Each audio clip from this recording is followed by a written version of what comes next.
वर्तमान खुशी खबर आ नुआ खबर एया जे सुभद्रा योजना रे मार्च मासरे अप्लाई करिथिबा प्रत्येक हिताधिकारी को 22 आ 23 तारिख रे पैसा मिलवा पई सरकार प्रतिश्रुति देइचंती। मार्च मासरे अप्लाई करिथिबा प्रत्येक हिताधिकारी माने पैसा ए पर्यंत पाई नाहंती।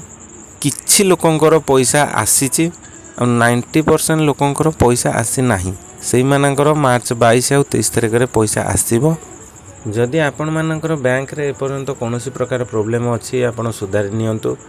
आ डीबीटी सक्सेसफुली अछि कि नाही सेटा को पुणी थरे आपण चेक करि नियंतु।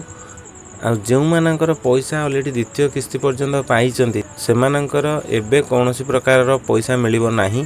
से माने धैर्यर सह अपेक्षा करंतु नेक्स्ट किस्ती पर्यंत। एबे ओनली मार्च मासरे अप्लाई करिथिबा हिताधिकारी मानकर आसीबो। ता भितरु जहार प्रॉब्लम थिबो आसीबो नाही ताकू पुणी मिशन शक्ति स्टाफ मानक द्वारा वेरिफिकेशन करा जाई पुणी थरे अप्लाई करि दिया जिवो। आ गोटे घटना एमिति हेइचे किछि लोकंकर प्रथम किस्ती रे पैसाटी आसीची किंतु द्वितीय किस्ती पैसाटी आसी नाही।